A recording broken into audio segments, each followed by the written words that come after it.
Hola, bienvenidos. Que lo sepan, este programa es de ustedes y de nosotros, de quienes quieren escuchar, ver, opinar, razonar. Aquí no anestesiamos a nadie. Queremos que se informen, que se incomoden, que aplaudan o se molesten, da igual, pero que sientan. Esto es periodismo independiente, no infalible, pero libre. Un espacio que busca la verdad, piensa en el bien común y no se casa con nadie. Hay pautas, sí, transparentes, sin condicionamientos. Aquí la ética no se negocia, se habla fuerte y claro. Y recuerde, a esta hora, la del Mono López, hay muchos programas en el dial, pero como este, para bien o para mal, ninguno.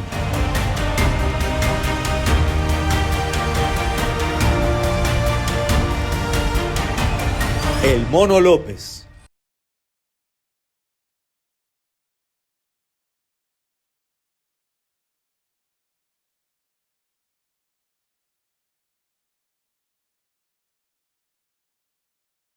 Bien, está nuestra invitada. Que pase, por favor. Como decíamos, se trata, ahí la vemos en pantalla, Gabriela Calderón, Fellow en Estudios Latinoamericanos del Instituto Cato y, por supuesto, ex editorialista de este programa. Es muy importante mencionar aquello. Aquí no tenemos a cualquiera, por favor. Así que, bienvenida. Qué gusto, Gabriela. Bueno, Muchas gracias. leía pues el artículo a propósito del problema del centralismo y me pareció importante tratar de desglosar esos argumentos que planteas que son contundentes, ¿no? Tú mencionas que el gobierno, bueno, más adelante voy a tratar de hecho ya la ley aprobada en vigencia y el gobierno, dices tú en el texto, ¿no?, que propone imponerle una mayor disciplina al gasto de los gobiernos locales. Mientras el gobierno pretende regular el gasto, dices, pero carece de consecuencias si los gobiernos locales incumplen con estas reglas. Empecemos por aquí. ¿Por qué los gobiernos locales incumplen con la norma? ¿Eso es algo discrecional? ¿Lo pueden hacer y no hay consecuencias? Bueno, o sea, lo que tengo entendido es que la norma existía ya, no hay un cambio significativo en la norma de esta distribución del gasto de 70% inversión, 30% gasto corriente. Mm. Lo que no existía era consecuencias claras de qué sucedía si es que no cumplían. Y sin entrar a debatir de que si ese criterio está bien, porque no creo que en todos los contextos esa deba ser la composición del gasto. Mm. Pero dejando de lado esa discusión, digamos que esa es la manera que debe de ser, de que 70% tiene que ser inversión y 30% tiene que ser en gasto corriente. El gobierno le está imponiendo un castigo a los gobiernos autónomos descentralizados, o sea, las administraciones locales, si no cumplen con ese criterio.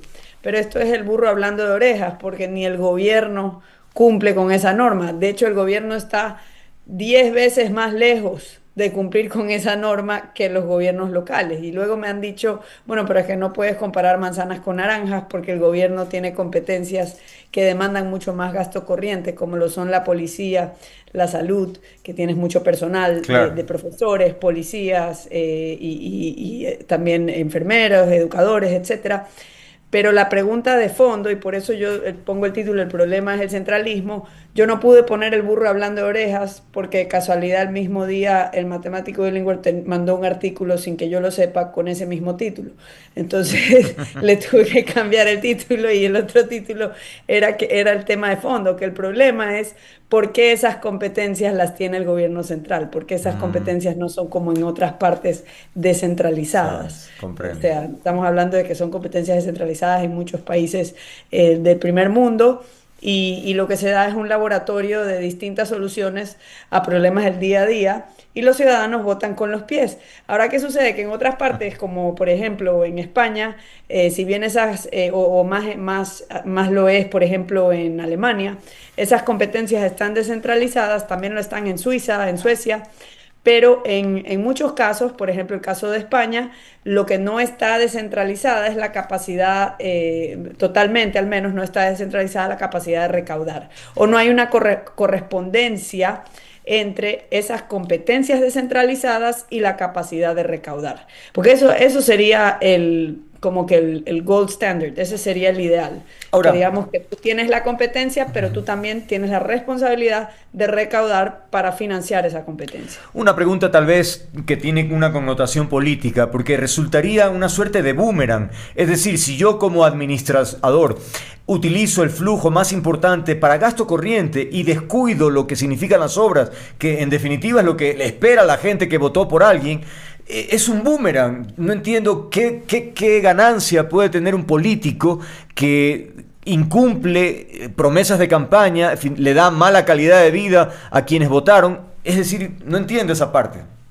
Es que depende del contexto, ¿no? Si tú acabas de renovar, por ejemplo, gran parte de las carreteras o vías de tu localidad y acabas de hacer, digamos, planteles educativos nuevos, hospitales nuevos, capaz ese año el presupuesto ideal no es 70% de inversión y 30% de gasto corriente. Capaz ese año toca gastar más en contratar más profesores, más personal, en gasto de mantenimiento, lo cual requiere más mano de obra. Tal vez me estoy inventando una situación Claro. hipotética. Simplemente estoy sembrando ahí una Mm. duda de que este es un criterio arbitrario que lo están aplicando por igual a todos y no es el mismo contexto para todos. Pero démosle el beneficio de la duda y digamos que así debe ser.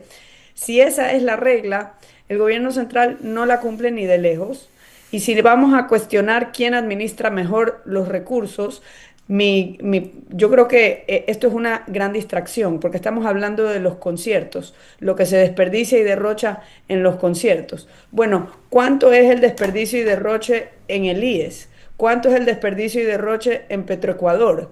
¿Cuánto es el Uf. desperdicio y la corrupción en los hospitales del Ministerio de Salud? Mm. O hablemos del Ministerio de Educación. Entonces, no nos dejemos llevar por la tangente a distracción de cosas que son así una gotita en un mar del déficit público. El Mm. mar del déficit público tiene que ver con el déficit de las pensiones. Las pensiones es una competencia centralizada del gobierno nacional, sobre lo cual el gobierno nacional no ha hecho nada para contribuir a la solución. Más bien se patea la pelota para adelante. Ese es digamos, la bomba fiscal más importante actualmente y no se ha desactivado. Y yo no creo que se logre desactivar si sigue estando exclusivamente en manos del gobierno nacional, porque lo que pasa es que no hay un consenso nacional acerca de cuál es la solución para las pensiones. Mientras tanto, el problema sigue avanzando, es una crónica, una muerte anunciada, por decir una frase trillada, y Mm. yo creo que la solución sería tal vez dividir el problema y que se ensayen distintas soluciones, pero obviamente eso requiere de que por lo menos nos sentemos a hablar del problema, se reconozca la falta de consenso y se empiece a considerar, oye, pero ¿cómo hacemos para salir de esto? ¿No? Y lo que hay es una manifiesta irresponsabilidad de todos nosotros de que no hablamos de estos problemas, ¿no? Porque yo sé que hay un problema gravísimo de seguridad, pero Mm. mientras Mm. tanto el problema de la seguridad social sigue avanzando, así tengas un problema con los grupos de delincuencia organizada o no. Y Y, entonces eso hay que abordarlo. y el déficit también en el país aumenta. Es decir, si hacemos una suma de todos estos elementos que tú mencionas, los hospitales, Petroecuador, todos, la ineficiencia y la corrupción, insisto, el volumen de las cuentas en contra del país debe ser enorme. Es decir, estamos haciendo algo al respecto. O sea, lo que sucede es que el problema es una gestión ineficiente del gasto y casi todo el gasto está concentrado en la administración central. Y esta reforma no procede a mejorar el gasto y a reducir el gasto. Mm. Más bien lo que se trata de hacer es resolver un problema de caja del gobierno central, porque esto es una reforma fiscal o centralizadora mediante la cual no es que nos van a volver a subir impuestos, sino que van a pagar los municipios justos por los pecadores, porque le van a aplicar el mismo castigo a todos, y el gobierno se coloca como juez y parte, porque es el gobierno el que los va a calificar. Claro. Y si salen con mala calificación, el gobierno les tiene que transferir menos y se le aminora su problema de caja. Entonces, realmente no es que se va a gastar menos, sino que simplemente el gobierno central ya no te tiene que transferir tanto a ti como gobierno local. Y yo creo que a largo plazo eso no hace que haya una mejor administración de la cosa pública, porque si tú quieres que los gobiernos locales sean más responsables, hay que darles primero más libertad y segundo más responsabilidad. Es decir, no solamente darles más fondos, porque muchos gobiernos locales dicen, no, dame más, transfiéreme más. Y eso está bonito porque yo gasto, pero luego tú tienes que ir a cobrar las cuentas de impuestos. Claro. Entonces ahí hay un desalineamiento. Entonces lo ideal sería, ok, dame más competencias, los recursos correspondientes a esas competencias, pero también yo me voy a encargar de ahora en adelante en recaudar para eso. Ahora, un problema que entiendo también existe es que la normativa parecería considerar que todos los municipios o prefecturas son iguales, cuando sabemos que hay diferencias gigantes entre una y otra. Entonces, parecería que no resultaría justo la aplicación estándar cuando hay hay diferencias, ¿no? Claro, o sea, hay un estudio de Cordes publicado en 2024 donde dice que la suma de todos los gobiernos autónomos y descentralizados para el último ejercicio que ellos observaron, que era el 2023, daba un superávit en su ejercicio. Ya. Y que esto no era algo anormal, que eso solía suceder y que dentro de la masa de, por ejemplo, 221 municipios había unos pues que ciertamente eran mucho menos eficientes en el gasto y otros que eran muy eficientes. Pero la suma de todos te da un superávit. ¿Qué es lo que tiene en prácticamente desde el año 2000, desde 2009 en adelante? El gobierno central ha tenido déficit todos los años, salvo en el año 2023, que tuvo un superávit minúsculo. Entonces, ahí vemos, por ejemplo, un indicador a grandes rasgos. Ahora dicen, bueno, lo que pasa, ese informe de Cortes dice, lo que pasa es que lo que se clasifica como gasto de inversión hay que tomarlo con muchas dudas porque realmente es gasto corriente. Y uno se pregunta, ¿comparado con qué? Porque también seguramente los funcionarios del gobierno central también tienen el incentivo de clasificar como gasto de inversión cosas que realmente son gasto corriente. Y esto ya lo vimos y ha sido denunciado en otras épocas. Entonces, el argumento de por qué se debe descentralizar la administración pública no es porque todos los municipios son perfectos, Claro. y ni porque todos van a prometer que ahora sí lo van a hacer mejor. Es porque debe haber competencia, la competencia es algo sano, y porque debe haber libertad para elegir para los ciudadanos, y porque se debe reducir ese sistema clientelista mediante el cual un gobierno fuerte que tenga, digamos, ambiciones autoritarias, llegue a controlar los gobiernos locales con estas transferencias. Eso es una protección, o sea, una capa de protección adicional contra ese tipo de sistema. Este domingo en Políticamente Correcto se pasó un video en donde estaba Marcelo Dotti hace casi 30 años hablando sobre este tema, casi 30 años, y él decía que estos recursos que van a municipios y prefecturas o parroquias no son técnicos, es decir, no son administrados técnicamente y que hay un desperdicio y corrupción. Es decir, básicamente lo que estamos viviendo actualmente. Es decir, 30 años ya nos dijeron que esto iba a suceder y parecería entonces que el cambio de fondo tal vez viene en términos de algo más profundo. Si es correcto que hayan 223 cantones en el Ecuador, 1.449 juntas parroquiales, es una locura. Bueno, lo que también sucede es que, volviendo a este informe de Cordes, que creo que es el trabajo más exhausto que se ha hecho viendo las cuentas de los gobiernos locales, ellos dicen que son, por ejemplo, 11 municipios de las ciudades más importantes del país, que tienen según el criterio de mayor inversión, menor gasto corriente, tienen una administración mucho más eficiente que el gobierno central del gasto. Eso solo para dar como muestra un botón, pero el punto esencial es que las competencias más importantes que afectan el día a día de los ciudadanos, por ejemplo, imagínense si Guayaquil y las zonas aledañas a Guayaquil tuviesen algo similar al New York, New Jersey Port Authority, que es un cuerpo independiente que está a cargo de la vialidad en esta zona de 3 estados.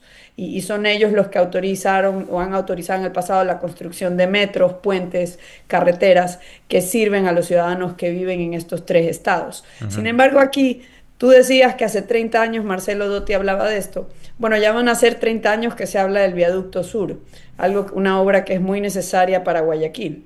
Eso está centralizado. Claro. Pero ahora también hay ejemplos de cosas que sí se han descentralizado y que han mejorado la vida de los ecuatorianos en la ciudad más poblada del país. Por ejemplo, el tema del agua potable, el tema digamos, de las carreteras, de ciertas carreteras en el Guayas, el tema del aeropuerto de la ciudad de Guayaquil, es algo mediante lo cual se han mejorado los servicios públicos, se ha reducido el gasto estatal en esos porque se han realizado estas obras con recursos del sector privado, es decir, empresas han prestado estos servicios. Y el costo para los ciudadanos incluso se ha disminuido, porque la gente que no estaba conectada a la red de agua potable hace 25 años tenía que pagar hasta 10 veces más por metro cúbico Mm, comprando agua de tanqueros. mm, Entonces, digamos que se puede resolver problemas del día a día. Estamos hablando de cosas importantes, ¿no? O sea, recolección de basura, alumbrado público, claro. agua potable. Eso- Y podría sumarse otras cosas como salud, educación, eh, o digamos la vialidad, estar a cargo de temas como el viaducto sur, que beneficiaría a la costa y a todo el país, porque por ahí transita casi toda la carga que entra y sale del país. mm, Y esas cosas están en manos del gobierno central y no deberían estarlo, se debería transferir, pero eso sí, se debería transferir no solo la competencia, sino también la capacidad de recaudar, para que sean los políticos locales los que paguen los platos rotos si es que hacen las cosas mal y los que tengan que salir a dar la cara y pedir el cobro de impuestos cuando las cosas no son bien gestionadas. ujú. Es decir, hay que acercar a los políticos responsables de una competencia a los ciudadanos y hay que darles a los ciudadanos ese incentivo para votar con los pies. Ahorita no hay mayor incentivo para votar con los pies como sucede en Estados Unidos o en la misma España. O sea, ahorita hay un sistema de competencia tributaria muy interesante, por ejemplo, en España, mediante el cual varias regiones autonómicas han empezado a copiar el modelo madrileño por el dinamismo que tiene Que la genera. economía regional de Madrid versus otras zonas del país. Ese Ujú. tipo de competencia, uno aquí lo mira a la distancia y dice, muy interesante esta historia que me cuentas, pero en Ecuador es imposible porque está centralizada prácticamente toda la Claro. capacidad recaudatoria. Ahora, en términos generales, cuando políticamente se dice es que vamos a obligar a que gasten 70% en obras y el 30% en gasto corriente, suena bien, pero ¿cuál es tu preocupación en términos generales? Es decir, ¿cuán positiva o negativa resulta para ti esta norma? A mí me parece que es un retroceso, o sea, no se va a reducir el gasto, lo que se va a aumentar es la centralización de los recursos y además es injusto, porque como te digo, incluso los municipios que se esfuercen por cumplir con la norma van a pagar por Sometido. aquellos que no lo hicieron. Ujú. Y van a Entonces, estar ¿cuál es el sometidos incentivo? también al dictamen, digamos, de la autoridad superior. Claro, y la autoridad superior tiene la discrecionalidad de Mm. calificarte más para concentrar mayores recursos en un año en que, como todos los años desde 2014, tienen que salir a pedir prestado para pagar intereses de la deuda previamente adquirida. Y bueno, ha habido también, bueno, se va a demandar la inconstitucionalidad, varios alcaldes ya la están presentando. Esto altera más el ambiente, ¿no? Parecería, y esta también es una consideración política, el momento que vive el país realmente hace agua por todas partes y esto como que abona aún más a la incomodidad ciudadana o a la inconformidad sobre la calidad de vida que estamos teniendo en estos momentos. Bueno, es una economía que en términos reales, ajustada para el crecimiento de la población, prácticamente no crece desde el año 2013.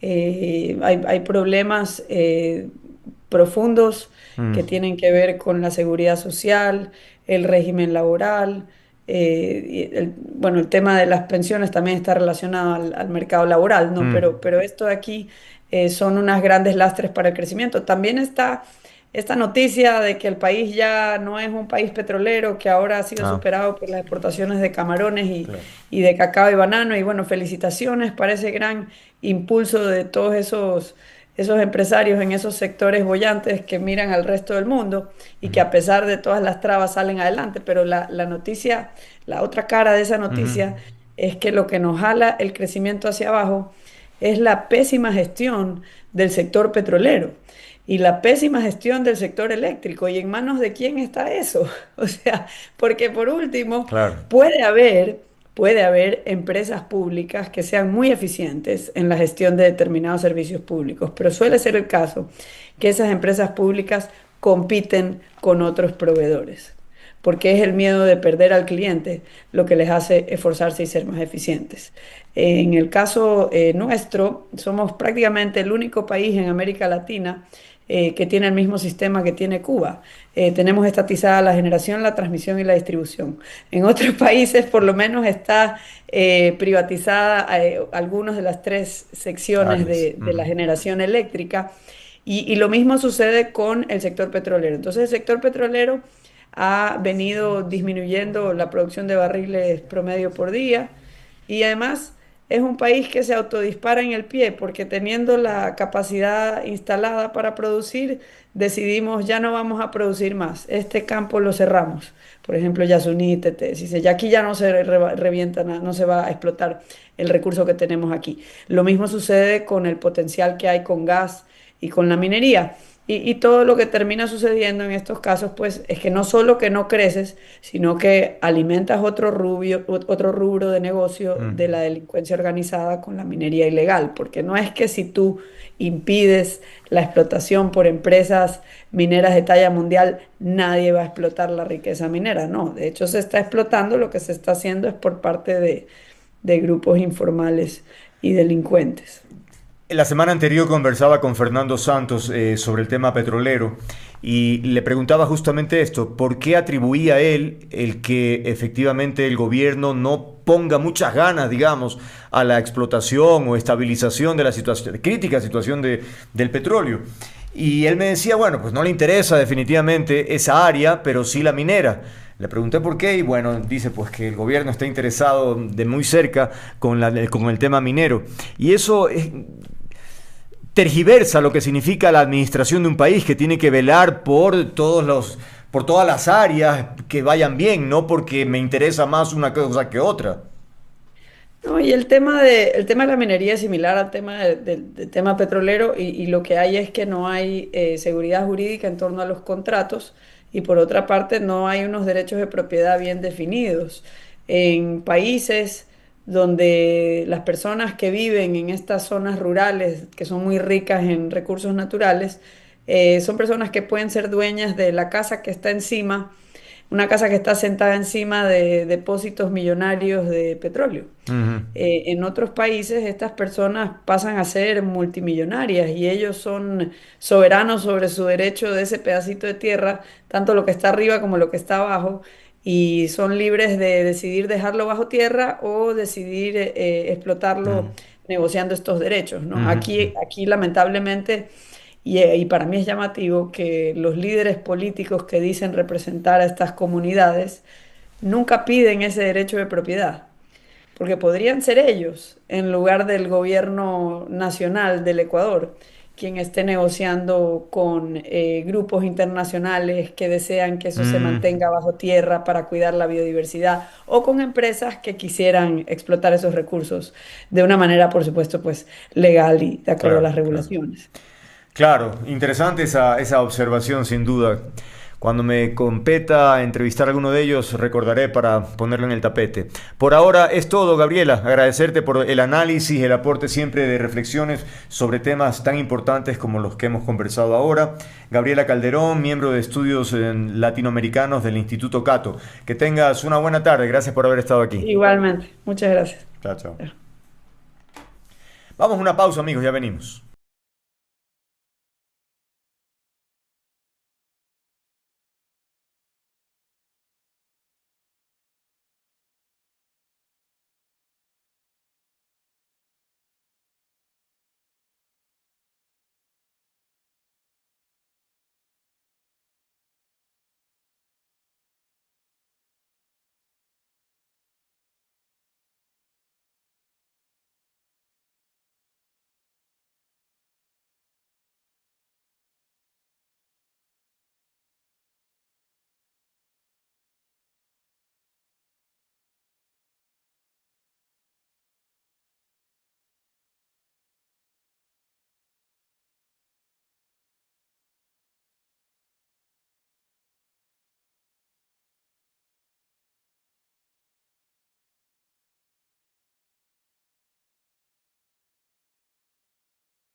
18:16, vamos de inmediato a continuar nuestra agenda informativa. Ahí lo vemos en pantalla, nuestro invitado Osvaldo Landázuri, el empresario, analista económico. Lo hemos invitado para analizar una nota, una crónica del portal Primicias, que menciona que las reservas internacionales en el Ecuador han crecido de manera importante. Tanto como en el orden de 11.858 millones de dólares son las reservas actuales, una cifra que representa, dice la nota, un incremento de 7.400 millones frente a diciembre del 2023. La pregunta que yo me planteo es, ¿cuál es la lectura? ¿Por qué? ¿Cómo sucede esto? ¿Y qué beneficio tiene para el país? A ver, empecemos por ¿qué ha sucedido? Porque, como estábamos hablando hace un momento, esto tampoco es de un día para otro. ¿Qué ha ocurrido en el tiempo para que finalmente tengamos este resultado? Osvaldo, bienvenido. El audio, Osvaldo. Buenas tardes, Andrés, gracias por la invitación, un saludo. Igual. Efectivamente, lo que ha pasado es que hemos visto quizás una presión fuerte del Fondo Monetario Internacional por tratar de recomponer este sistema del Banco Central que ahora está, tú recordarás, desde el año 2021, retomando los 4 balances. Es decir, la plata de los bancos, la plata del IES, del BIES, del banco, bancos públicos, etcétera.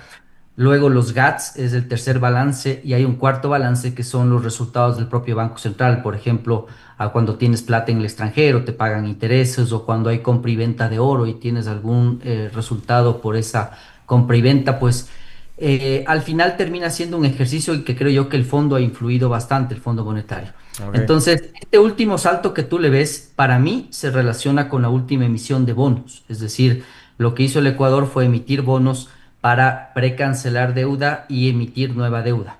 De ese canje le sobraron alrededor de 1.100 millones de dólares. Entonces, lo que se ve claramente es que el momento en que esa plata queda disponible, aumentan las reservas monetarias internacionales, obviamente con un pasivo correspondiente que es el pago de esa obligación, que probablemente sea con el propio fisco, con la cuenta única del Tesoro. Entonces, si me preguntas a mí, Andrés, es una noticia que hay que tomarla con cierta cautela, porque el Banco Central en su boletín hablaba, y a eso hace referencia Primicias, pues hablaba de que eso demuestra disciplina fiscal. Yo digo, en parte sí, pero en otra parte no, porque tienes un déficit fiscal de alrededor de 5.400 millones previsto para este año. También hablaba de que se da más certeza para el cumplimiento de las obligaciones del país. La respuesta mía es sí, pero para la deuda externa. Tienes atrasos por casi 5.000 millones de dólares internamente, con proveedores, con una serie de prestadores de servicios que no están al día. Entonces, esos son los claros y oscuros de esta noticia que ser analizados. Comprendo. Ahora, cuando hablamos de esta reserva, se ha mencionado, tú lo decías hace un momento, que se nutre de diferentes fuentes. Eso implica que el gobierno como tal no tiene la posibilidad de una libre disposición de aquello, ¿no? Correcto, esa es una muy buena apreciación. No es que es una reserva de libre disponibilidad. En estricto rigor, hacia allá deberías ir caminando si tuvieras superávits fiscales que te permitieran depositar plata en el Banco Central para eventualidades. Pero hoy lo que estás haciendo, según los datos que tenemos, es cubrir apenas el primero y el segundo balance. Digo apenas porque te falta un tercero que es muy relevante. Está cubierto al 46, al 50% el tercer balance, que fundamentalmente son los GATS y las entidades públicas, las entidades del sector público no financiero. Entonces los GATS, las juntas parroquiales, etcétera, a ellos les tienes cubiertos apenas el 46. Es decir, yo como GAT deposito mi plata en el Banco Central y el Banco Central no tiene esa plata como de libre disponibilidad. Eso es lo que está pasando todavía en el país. Entonces, efectivamente, eso no sucede todavía, Andrés. En la nota periodística también se menciona que las reservas protegen los depósitos de la ciudadanía y del sector productivo y garantiza liquidez del sistema financiero, fortaleciendo su capacidad de respuesta ante escenarios de volatilidad. Es decir, que si hay algunas crisis, es posible entonces tomar recursos de ahí. No, entonces, en realidad lo que está diciéndote es que yo digo que son verdades a medias, que el gobierno anuncia en sus anuncios, perdón la redundancia, porque en realidad no es que garantizas tú nada, porque no es que como país estás tú colocando algo adicional para tener listo en caso de que un banco necesite. Como No, un seguro, lo claro. que estás haciendo es respetando el encaje bancario del sistema financiero privado ecuatoriano. Eso es lo que estás haciendo, es lo único. Es decir, el banco X, Y, Z del Ecuador tiene un encaje por obligación legal que lo deposita en el Banco Central. Ese encaje, estimados amigos, se le conoce a la cantidad de dinero que está como una reserva frente a una corrida de depósitos, por ejemplo, o necesidad de liquidez que pudiera tener una entidad financiera. Pero no es que estás garantizando nada, Andrés, lo que único que estás diciendo es no estoy topando la plata de los bancos privados, que ya es una buena noticia. Acuérdate tú que Correa en algún momento decía que hay que tomar todos los recursos de la sociedad e invertirlos. Y en esa línea pues tomaba plata de los bancos, del IES, del BIES, etcétera. Ahora, permanece todavía este problema de deberle mucha plata internamente a muchos actores del país y permanece todavía la necesidad de tener reservas de libre disponibilidad para casos de emergencia. Pero todo esto, Andrés, contrastado con que estas noticias van de la mano con que no tienes medicinas, con que debes mucha plata, insisto, a los prestadores de servicios, con que la salud, bueno, ya dije salud, con que la seguridad está afectando mucho a la ciudadanía. Entonces, siempre va a ser discutible, es decir, yo Comprendo. incluso diría, si es que los 1.000 millones de los bonos fueron a las reservas internacionales, uno diría, chusa, no sé, o sea, como que hasta dónde sí y hasta dónde no, pero lo que sí es cierto es que al menos lo que sí es básico es tener cubierto el primer balance, es decir, aquel que se refiere a las instituciones financieras del sector privado y del sector público. Es decir, ese es fundamental, no topar el encaje bancario. Pero lo otro sigue siendo un asunto bien técnico que la gente no lo va a comprender también. Pero en términos generales yo diría que es una noticia que hay que tomarlo con buenos ojos, pero entendiendo todo lo que está alrededor. Y a nivel internacional el impacto sí es positivo. Lo pregunto porque también podría tener una influencia en el riesgo país, por ejemplo. Sí, sí, hay un impacto positivo, pero el riesgo país otra vez tiene que ver con que nosotros nos hemos comprometido a A pagar pagar. puntualmente la deuda externa. Ujú. Entonces, eso es lo que debaten otros economistas. Te dicen qué sentido tiene estar pagando deuda externa cuando usted está muerto de hambre aquí adentro. Yo discrepo. Lo que sí creo es que deberías renegociar esos pagos, es decir, hacerlos de más largo plazo. Algo de eso tratamos ahora con la emisión de bonos. Pero si me preguntas a mí, vi a algunos economistas felicitándole al gobierno por esta emisión. Yo digo, no, ¿qué le vas a felicitar? O sea, ¿te viste obligado a hacer esto? Sí, es entendible que no tenías otra salida. Caer en default hubiera sido Pero, horroroso, claro. pero es lamentable para el país, no es ninguna felicitación, porque además de todo, pasas de una tasa de 6,9% en los bonos anteriores a una tasa del 8,9% en estos bonos. Entonces, si te fijas, es una operación que además tiene otros asuntos delicados. No los puedes vender a valor de mercado, los tienes siempre, perdón, a comprar a valor de mercado, sino siempre comprar a la par, se llama en finanzas, es decir, al valor que está escrito en el papel. Entonces hay un montón de temas ahí, Andrés, que creo que confunden a la población.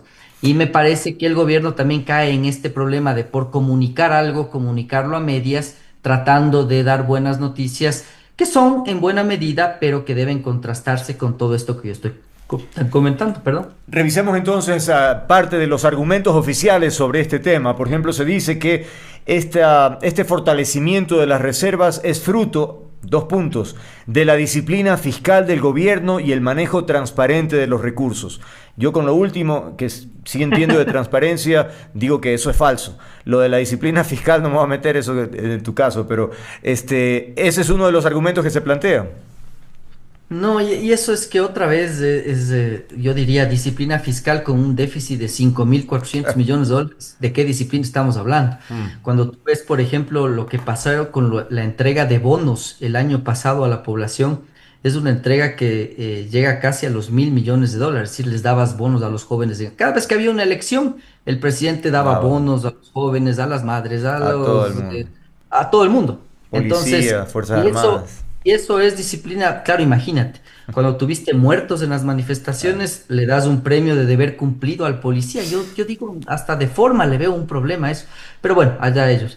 El asunto es que la disciplina fiscal creo que es un concepto demasiado amplio como para reducirlo a las reservas monetarias internacionales. Y peor todavía, tomando deuda para poner en las reservas. Es todavía más discutible. Entonces, cuando tienes muchos temas pendientes. Entonces, creo que el Ecuador está recorriendo pasos, eso es indudable, pero es una verdad que tiene claros y oscuros. Entonces, la disciplina fiscal, yo discrepo. Me parece que las reservas se han recuperado en buena medida por respetar los depósitos de los bancos, me parece que eso está muy bien, pero por otro lado, disciplina no puede haber cuando tú tienes un déficit tan grande y un descontrol fiscal como el que yo comento. Atrasos, por ejemplo, de casi 5.000 millones, Andrés, es un montón de plata, 4.800 creo que debes. Es un plata, le puedes quebrar a empresas. Claro. Hay varias empresas en sectores que yo tengo acceso, que converso, etcétera, que me dicen, ¿tienes algún contacto en el Ministerio de Finanzas? No me pagan. Y están con atrasos de meses, de meses y de meses. Entonces, eso no es disciplina fiscal, pues eso no es disciplina fiscal. Y lo cierto es que el Fondo Monetario le habrá dicho al gobierno, muy bien, te acompaño como garante, te ayudo a esta emisión de bonos, pero eso sí, la plata la depositas en la Reserva Monetaria. Yo creo que habrá de eso también y por eso tú ves que ese indicador cambia. Yo digo, le vas a ver variar también, Andrés, porque probablemente cuando el gobierno necesite los recursos de los bonos que emitiste, probablemente vas a ver que fluctúa la reserva monetaria cuando el gobierno necesite esa liquidez. Entonces habrá que ver cómo se comporta la economía en estos siguientes meses. Otro elemento que se menciona desde el gobierno es que es gracias al impulso a las exportaciones y al dinamismo del sector privado. Bueno, en el área de camarones y demás, efectivamente hay un repunte muy importante, pero no sé si eso obedece, o sea, eso sin duda fortalece entonces las reservas. Lo que sucede es que en buena medida cuando tú exportas lo que haces es traer dólares. Mm, Entonces, para entender un poco el ciclo, no es que esos dólares van directo al Banco Central. Esos dólares vienen a bien. las cuentas de las empresas, de los empresarios. Bueno, no creo los empresarios muchos tienen plata afuera, pero digamos de los empleados. Y entonces ellos depositan en el banco X, en el banco Y, en el banco Z. Entonces Ujú. ese banco sube sus depósitos, Comprendo. sube la necesidad de encaje y deposita en el Banco Central. Entonces ahí ves tú cómo las reservas aumentan. Entonces ese más o menos es el círculo. Comprendo. Lo otro que ha ayudado es las remesas. Ellos hablan del dinamismo del sector privado y yo me acuerdo que en algún momento Noboa, el presidente Noboa mencionó que qué bueno que el país sea confiable como para que manden remesas. ¿Te imaginas los migrantes? Es una locura decir eso. Es decir, es muy lamentable, pero las remesas de migrantes batieron récords el año pasado una vez más. Creo que llegaron a más de 7.000 millones de dólares. Entonces, todo eso entra al sistema y te ayuda para fortalecer la liquidez. Entonces, yo que digo en contrapartida, sería buenísimo que nos digan, con esto las tasas de interés van a bajar en tanto, por ejemplo. ¿Por qué? Porque para mí hay liquidez, hay más liquidez que antes. Entonces, el otro actor que está ahí pululando y que habrá que entenderle, yo sigo insistiendo y cada vez les he escuchado a más que han mencionado lo mismo que yo mencioné frontalmente desde hace algunos meses, Andrés, es el dinero sucio, el dinero de lavado. Es unos 5.000, 4.000 millones de dólares que están ahí dándose una vuelta y muchos de ellos, no sé, pero estarán participando en el sistema financiero ecuatoriano formal, es decir, Qué bestia. viendo cómo se lavan con compra y venta de vehículos, de bienes inmuebles. Por ejemplo, se mira que como los bienes inmuebles tú pagas semanalmente a los obreros lo que se conoce como la semana como se le Mm, llame, ujú. y le pagas en efectivo y eso permite la ley. Claro. Entonces, eso está ayudando mucho para que se lave plata a través de los bienes raíces. Lo mismo pasa con los vehículos, por eso tuviste lo que la ANT hizo recién. Mm. Tuvo que intervenir a muchos cantones donde se matriculaban 50.000, 60.000 vehículos. Entonces, todo eso, si te fijas, Andrés, significa que hay más movimiento en todo el esquema ecuatoriano Mm. de comercio y eso hace que al final termines afectando los indicadores. Entonces, todo eso está en el tapete. De ahí, pues, saquemos nuestras conclusiones respecto a que todavía hay mucho por hacer en términos de eficiencia pública. Tú viste lo que pasó recién con los GATS. Yo Ujú. estaría de acuerdo con esa ley, me parece correcto. Ahí habían ya anuncios de que en el municipio de Quito hay unos cargos que no se explican, lo mismo en otros cantones, en otras Mm. provincias, etcétera. Entonces, y yo creo que eso está bien. Si te fijas, es todo el sector público tal y como yo lo había comentado hace muchos años. Entonces, pues por ahí irán las correcciones, pero creo que el camino es largo por recorrer y no veo un rumbo cierto. en este gobierno en materia económica, tampoco en tema productivo, es decir, en general no veo un rumbo, un plan. Habrá que esperar a ver si en estos meses el gobierno presenta algo que realmente nos diga hacia dónde nos dirigimos. De lo contrario, lo que vas a ver es noticias buenas, malas y comportamiento de la economía más o menos errático, que es lo que he visto yo en los últimos meses. Se me acabó el tiempo, Osvaldo, pero muy brevemente, como empresario, no necesariamente contigo, pero en términos generales, si tú conoces, puede haber la sensación de buscar lugares o países diferentes al Ecuador para seguir invirtiendo y crecer. O sea, ¿las condiciones en el Ecuador son auspiciosas o más bien se considera hacer inversiones importantes en Ecuador? No, no, no creo. O sea, yo sí distinguiría entre dos tipos de empresarios, ¿no? Los locales, pues que tenemos ya mucho patrimonio comprometido en el país Mm, y tienen sus barreras de salida, se llaman en comprendo, negocio, claro. muy fuertes. Mm, Pero cuando tú eres un empresario multinacional o algo por el estilo, pues yo creo que el Ecuador está muy lejos de poder ser atractivo. llamarse un país atractivo. Entonces, Comprendo. si tienes el mayor índice de violencia de América Latina, estás en el sexto lugar a nivel mundial, te matan, te roban, te extorsionan, Oh, ya pasa que nos avalean vendedores, etcétera. Pues no, no piensas en crecer aquí en el país. Y el mm. resultado de aquello es que la inversión extranjera, Andrés, no crece de manera significativa, que sería el otro indicador que hay que analizar. Entonces, me parece que estamos todavía muy lejos de que eso suceda en el país porque no ha habido reformas estructurales profundas en ningún campo. Bien, con eso ahí nos quedamos. Sin duda hay que tomar con pinzas ciertas noticias, como tú efectivamente lo has mencionado, hay que desglosar para poder entender, porque efectivamente uno lee el titular y dice, vaya, qué bueno, pero vaya, hay matices y de eso hemos conversado ahora con Osvaldo Landazuri. Muchas gracias como siempre, analista económico y de la coyuntura, incluso política también. Que estés bien, muchas gracias. Andrés, querido, siempre es un gusto. Gracias por la invitación. Igualmente, gracias.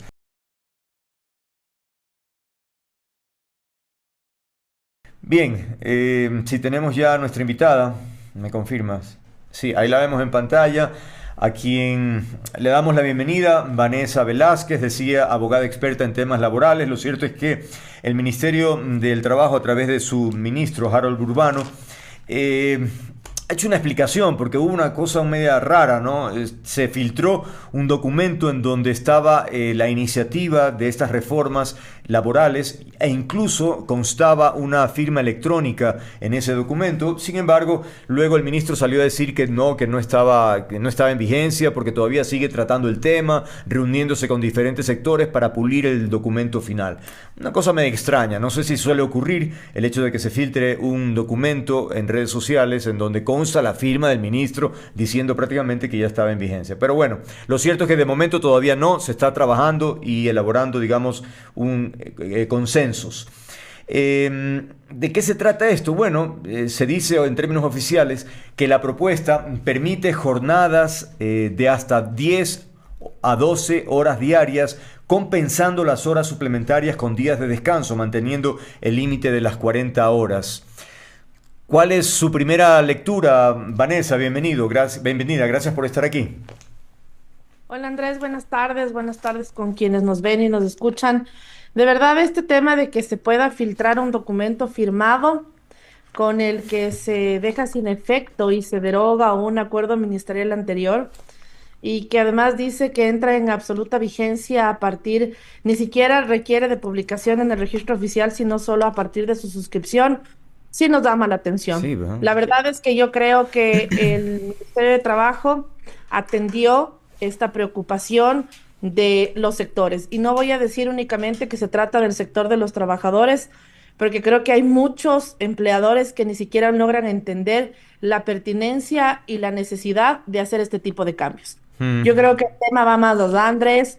Hoy en el Ecuador, sin duda, tenemos que hacer ciertas modificaciones en toda nuestra normativa laboral, pero cuando hablamos de una norma como un acuerdo ministerial de menor jerarquía, hay que saber hacerlo, hay que saber entender las necesidades de los empleadores y sobre todo de estos trabajadores que hoy están sumidos, por llamarlo de alguna manera así, en la informalidad que supuestamente era los que íbamos a rescatar a través de esta modalidad. A mí el acuerdo ministerial sin duda me parece muy mal construido.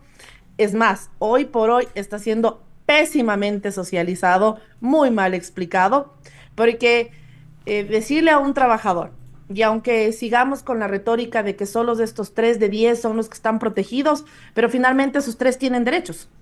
Claro. Entonces, si a esos 3 de 10 que sí tienen derechos, les decimos, mira, es que hoy día estaba en el colegio de mi hijo y me preguntaban los señores de la puerta del colegio, doctora, ¿qué va a pasar con las horas extras?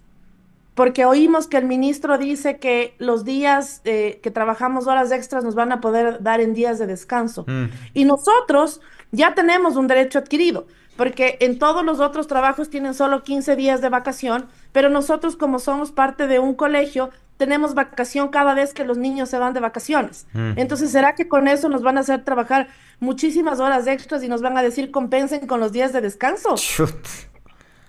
¿Ya? Claro. Entonces, obviamente nos preocupa porque tienen que ser bien claros cuando sales a hablar de un tema tan delicado como son los horarios que impactan directamente al bolsillo de los trabajadores ecuatorianos.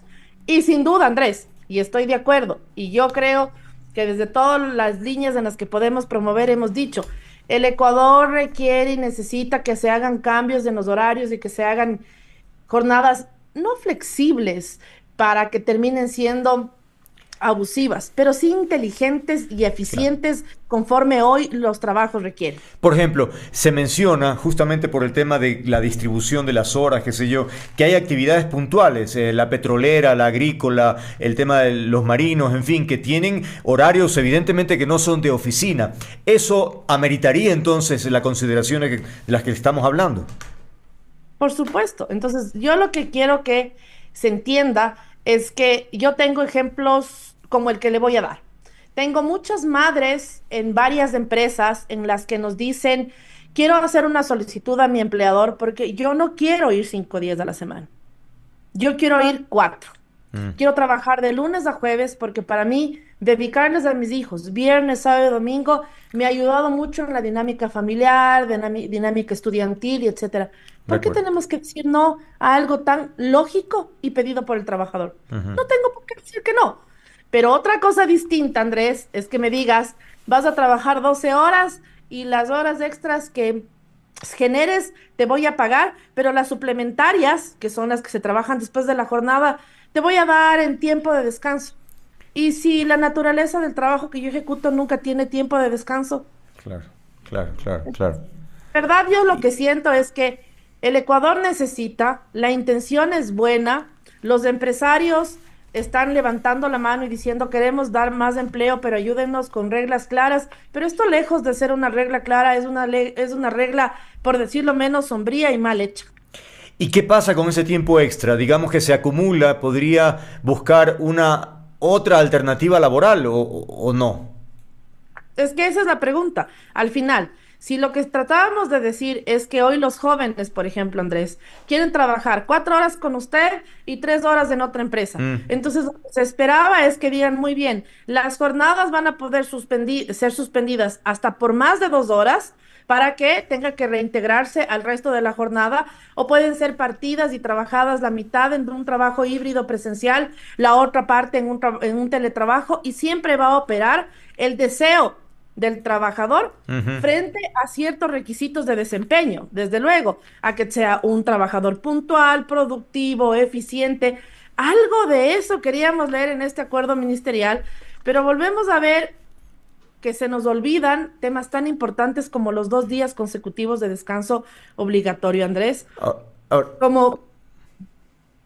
Ahora bien, una cosa es que pueda estar mal redactado, que la idea no esté bien planteada, que haya errores incluso, en fin, pero de eso a que haya avisos de inconstitucionalidad, ¿hay una brecha grande o pequeña? Es decir, usted encuentra que efectivamente, porque ya hay estas demandas ante la Corte Constitucional. Bueno, la verdad es que no entiendo una demanda de inconstitucionalidad sobre un documento que la autoridad quien la emite ha dicho claramente que no existe, que era un borrador. Más sin embargo, no puedo dejar de reconocer que si es que el acuerdo ministerial quedaba en firme, tenía contados los días de vida, porque desde luego, Andrés, hay temas que sí se están vulnerando, y por eso es que yo creo que el sector empresarial debería ser mucho más cauto también en sus declaraciones. A veces tenemos estas dos polaridades, ¿no? Los extremos de izquierda de no a todo, Y a veces parece que el extremo de los empresarios que dicen sí a todo. No, no. Yo creo que los empresarios también tienen que escuchar, así como los trabajadores, que hay cierto rigor técnico que están acostumbrados a cumplir. Porque debo decir, Andrés, que la mayor parte de empresarios de nuestro país son muy buenos. Entonces, quedamos pésimo. Y eso he venido diciéndoles a todos los empresarios con los que he hablado en estos días, quedamos pésimo cuando salen los representantes de las cámaras a decir, sí, está perfecto. No, no, ustedes quieren horarios, pero no lo que les están presentando. Y no quedemos mal, porque el empleador no es un lobo feroz que quiere comerse a los empleados, ni a los trabajadores, ni a sus derechos. Por favor, entendamos que queremos flexiseguridad, Andrés, una flexibilización con seguridad laboral que tenga buenas prácticas para que sigamos dando empleo en este país. Nada más. Usted ha dicho que hay temas en esta propuesta derechos o en fin, cosas que se están vulnerando. Se podría incorporar, por ejemplo, hay la preocupación de los trabajadores sobre la precarización laboral. A ver, yo creo que el problema más grave que hoy tiene el país es que los trabajadores que suman mayoría sean informales. ¿Qué más precarizante que no tener IES? ¿Qué más precarizante que no tener beneficios sociales como 13º, 14º y vacaciones? Lo que sí tengo que reconocer, Andrés, es que el extremo de poner en un acuerdo ministerial en el que se quieran desconocer los pagos de recargos legales que están contemplados en el Código del Trabajo y hoy se quieran conmutar y decir, es que eso es muy fácil porque te voy a dar días de descanso.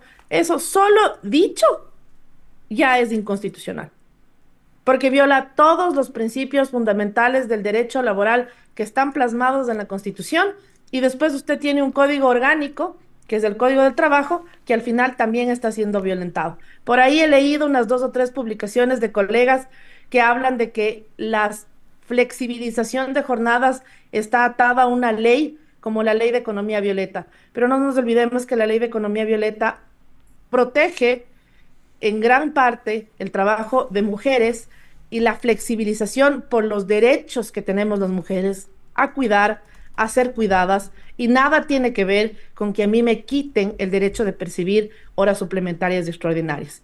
Ni el extremo de sacar un editorial y decir, se acabaron las horas extras. No, no, falso. Claro. Tenemos esos, pero tampoco decir que está bien. En el argot popular se dice, no aclares que oscureces. En una de las declaraciones del ministro del Trabajo, dijo, estas horas extras pueden ser pagadas a través de dinero, o de ser el caso con esta normativa, con tiempo. Si yo quiero trabajar hasta 10 horas diarias, puedo trabajar 4 días y tener 3 días de descanso. Eso, por ejemplo, tiene que aterrizar, tiene que explicar mejor. No es que se lanza así una idea que te dice, pero no te dice con exactitud, ¿no? ¿Qué es lo que yo le digo a Andrés? Yo quiero trabajar 4 días de la semana, perfecto, está bien. Voy a tener 3 días de descanso, está bien, pero no confunda. Una cosa son los horarios especiales, que son los horarios que se aprueban porque usted tiene un 14/7, un 21/7 en la petrolera, porque tiene turnos rotativos en un hospital, porque somos una empresa de seguridad y tenemos que rotar turnos de 10 horas para que se cubran las posiciones de nuestros guardias. Y otra cosa es esta famosa nueva jornada especial que podría generarse para este tipo de cambios en los que se trabajen 4 días a la semana. Pero cuando todo se mezcla y todo se pone, simplemente se dice, vamos a pagar las horas extras con tiempo de descanso, obvio. ¿Cómo no la gente va a levantar la mano y decir, mire, yo estoy acostumbrado a percibir $115 adicionales en mi rol de horas suplementarias y porque usted me dice que ahora me van a dar tiempo para descansar, si quizás ese rubro me sirve para pagar la renta del lugar donde yo vivo? Y además no nos olvidemos del perjuicio que se suma al Instituto Ecuatoriano de Seguridad Social, porque las horas suplementarias y las horas extraordinarias son reportadas como variantes de remuneración en el IES y es un ingreso importante que también tiene la Seguridad Social por estos cambios de remuneración en mejora que los trabajadores tenemos mes a mes. El ministerio conoce que hay posibilidades de que ocurran abusos y entonces menciona que se va a abrir una suerte de canales de denuncia anónima. ¿Eso qué tanto funciona? ¿Es un poco lírico o realmente usted cree que funcione un mecanismo de esa naturaleza? Yo estoy segura, Andrés, de que nos leen en prensa, nos escuchan en estos espacios en radio y en televisión. Así que yo le voy a dar una sugerencia al ministro quien de verdad pensé que iba a tener toda la capacidad de instaurar un tema como este correctamente. Yo lo vi en las primeras declaraciones con pie derecho, pero debo decir que esto es perfectible y espero que nos escuche. Él tiene un sistema que se llama SUT, Sistema Único de Trabajadores. En ese sistema usted puede entrar con su clave de empleador, pero también puedo entrar yo con una clave de trabajadora. Yo soy su empleada, yo ingreso y digo, sí, yo aprobé la jornada especial que pacté con Andrés. Quedas registrado en una plataforma que solo usted y solo yo podemos ingresar con nuestra clave.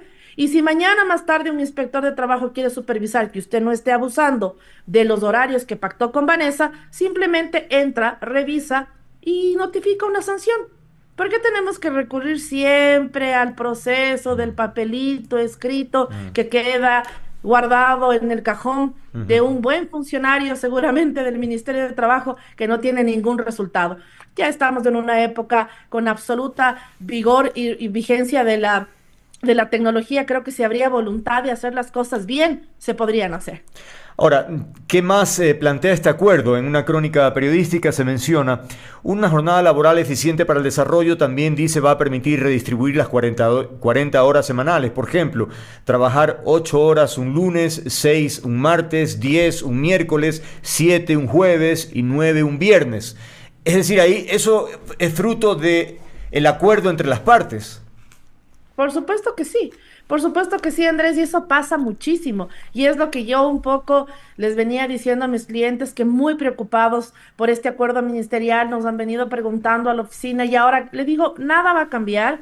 Los acuerdos que nosotros tenemos con nuestros empleados, en los que cumplimos el límite de las 40 horas, en las que estamos pagando horas suplementarias o extraordinarias del caso, pero hemos logrado redistribuir nuestras horas para cumplir con las remuneraciones de nuestros empleados. Pierdan cuidado. Era todo lo que tenía que decir el acuerdo. Hay que entender que ya ese trabajito de 8 horas diarias detrás de un escritorio, frente a una máquina de escribir, después de un ordenador, ya no existe prácticamente, Andrés.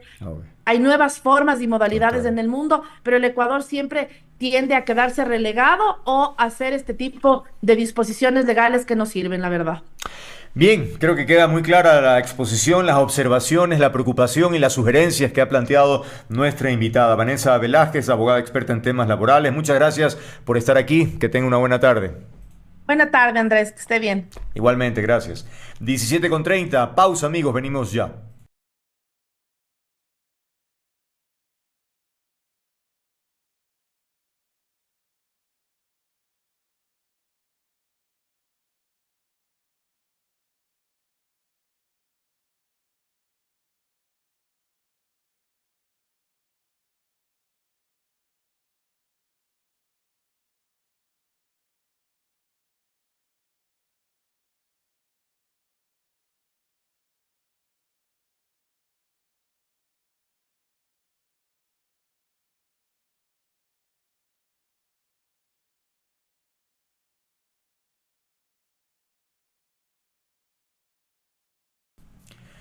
(17:49).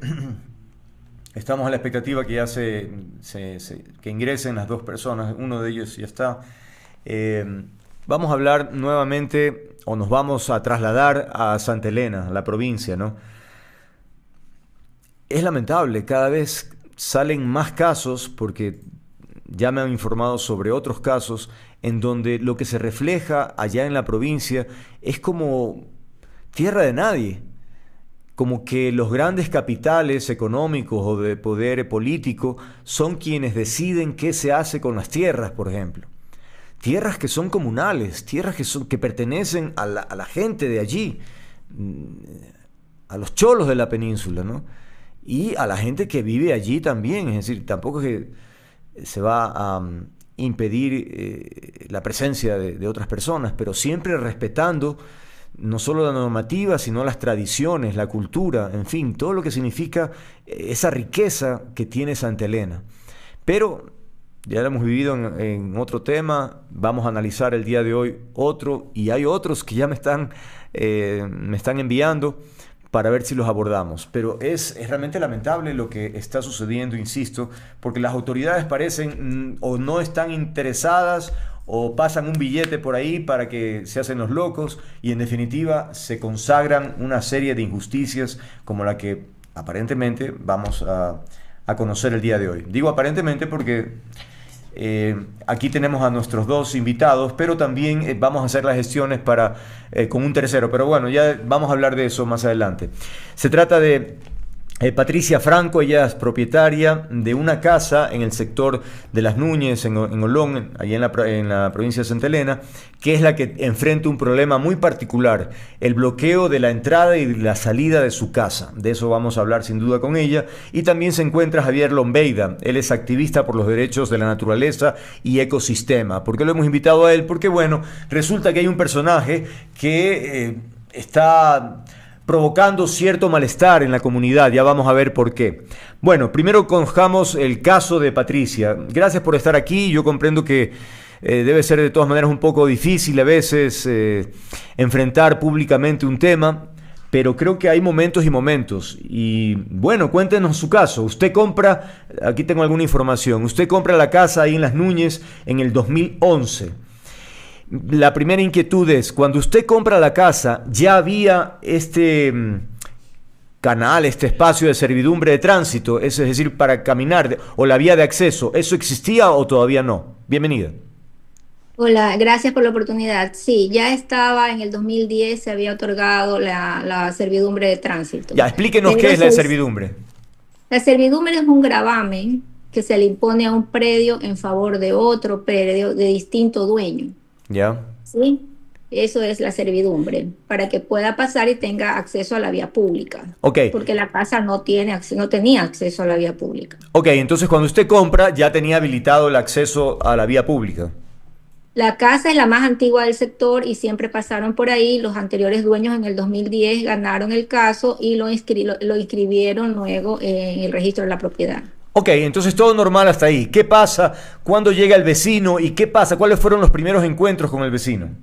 Ya, cuando yo compro en el 2011, en el 2012, él en enero, eso se inscribe en diciembre, en enero del 2012, él me invade, o sea, parece que se entera que cambia de propietario y él invade la servidumbre y me hace unas construcciones ahí al pie de la puerta del garaje. Pero no le dijo algo, nunca había una conversación normal. No, en esa época no, simplemente invadió. Okay. Y como nosotros somos personas de ley, pues tuvimos que recurrir a la justicia para que le hagan abrir porque ya existía la sentencia. Ya, entonces, ok, invade, hace este tipo de trabajos, a usted se le impide el ingreso a su vivienda. ¿Qué decisiones legales usted toma? O sea, ¿qué hace al respecto? La vez anterior recurrimos al juzgado de lo civil.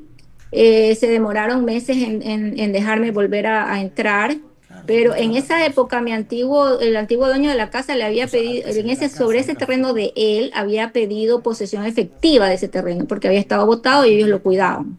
Y el juez salomónicamente en esa época dijo, mira, la señora tiene que pasar y yo te voy a dar de baja el juicio de posesión efectiva por el tema del terreno. Eso fue fue el pacto, como decir, entre el juez y él, digamos que se llegó a ese acuerdo, ¿no?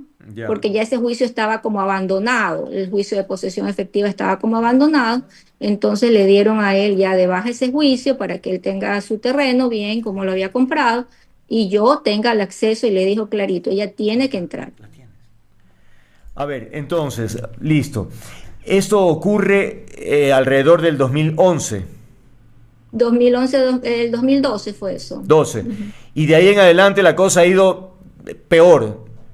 Sí, él no vivía ahí en esa época, pero sin embargo siempre iba a pararse a coger sol al terreno de él y parado ahí.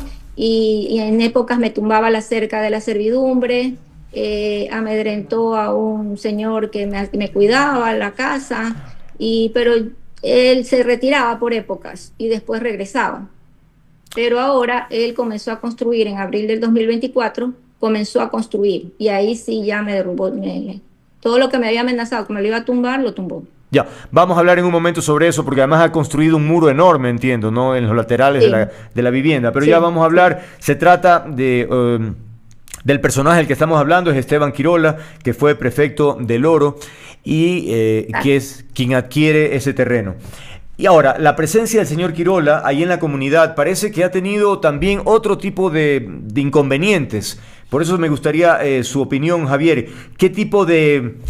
o sea, ¿qué ha sucedido con este señor? ¿Qué tipo de problemas han ocurrido? Muchas gracias, Andrés, por este espacio y pues sí, la incomodidad e intimidación que tienen actualmente los lugareños, los nativos que son colindantes al río Bototito es tremendo, porque incluso en su momento hubo una amenaza por parte del señor Esteban hacia el hijo de una comunera de allí que es habitante del recinto Bototito. Le amenazó con un arma, eso está sentado, ese escrito está sentado en el MAGAP, y bueno, es muy caótico lo que se está viviendo y este tipo de molestia que está ocasionando no solamente como colindante a la señora Patricia, sino al otro lado del río, como es a los lugareños y habitantes ancestrales de Bototito. Sí, por aquí tenía justamente la comunicación que quisiera hacer referencia, que la firma Yesenia Rosero y María Beltrán, que me imagino son personas de la comunidad, ellas presentan esta observación ante el ingeniero Andrés Cantos, que es director distrital de Santa Elena. Entre la parte que menciona dice que han habido amenazas a un taxista, a personas y a un chico que vive viviendo ahí. Ha sacado un revólver y ha tratado mal a la gente agresivamente. También ha amenazado a los señores pescadores que les va a quemar las fibras, es decir, a los botes. Es decir, ese tipo de actitudes es la que usted se refiere. Correcto. Por las mismas palabras que usted le está diciendo en ese documento, es lo que los lugareños dieron a conocer al MAGAP. Ahora, también el señor ha obstruido el río. Cuénteme exactamente, el río es Bototito, ¿no?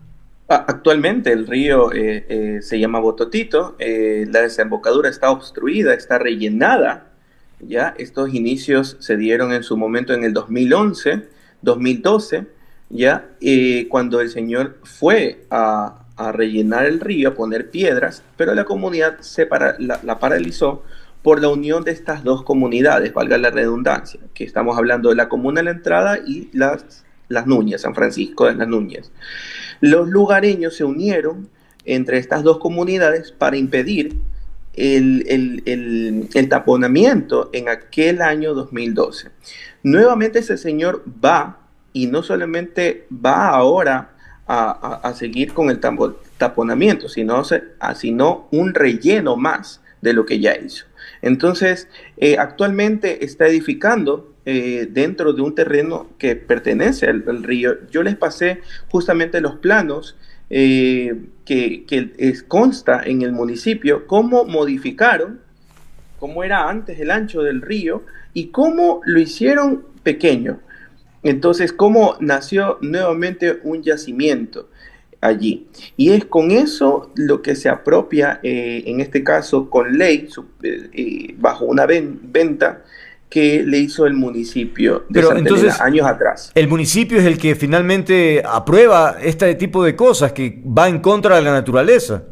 Incluso no solamente se ha desgastado, dándole a conocer a la alcaldesa María del Carmen Aquino, sino que ya hubo un peligro allí que lo tendió el año pasado, pero de tanta insistencia, ya el MIT, que ahorita es Ministerio de Transporte, Ministerio de Infraestructura y Transporte, entonces ya lo atendió en las obras públicas y ya hicieron un ducto cajón.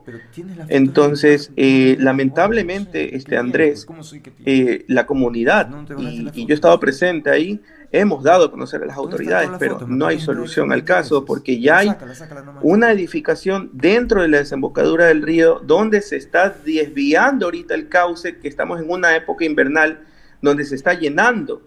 Entonces hay peligro de riesgo a las vidas humanas del tramo izquierdo donde está ubicado el recinto Bototito. Ya, comprendo. Regresemos a su casa, Patricia. Entonces, bueno, cuénteme qué pasó, por qué de pronto el señor Quirola construyó unos muros súper altos. ¿Cómo así? ¿Por qué? ¿Para qué? ¿Le dijo algo de eso? No, nada de eso tiene autorización ni permisos municipales. No están con permiso. Simplemente los construyó. ¿Cómo sabe que no tiene permiso? Porque yo he ido a reclamar por los muros al municipio. Eso no es. Y he estado reclamando de que esos muros tienen más de 2.5, que es lo que dice la ordenanza. Entonces no tiene el permiso, le van y le clausuran y después él sigue construyendo. Ah, sí le clausuraron. Claro, le clausuraron, sí, van a clausurarle, pero después se van los comisarios y él como que no le han dicho nada y sigue construyendo. Bueno, ahí tenemos en la imagen, veámosla, desde arriba, ¿no? Se ve la casa, ahí dice Casa Señora, y el círculo rojo en donde se bloqueó el acceso, ¿no? Y luego está el cerramiento, curiosamente, con la cara del señor Quirola, ese es un cerramiento, y lo que está, el techo rojo ese que está ahí es de su casa. Sí, esa es mi casa, sí. Claro, pues entonces simplemente no puede entrar. ¿Cómo hace usted para el ingreso? No puedo entrar, tengo que esperar y ver las mareas para poder ir a ver la casa.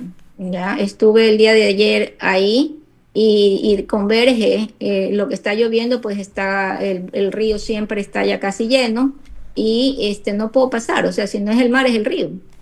Me ha tocado esperar en Olón a que baje la marea para poder entrar. Ahora, confírmeme una cosa, usted habitaba esa casa hasta el 2014, entiendo, y de ahí ya decidió ya no estar allí, ¿es así?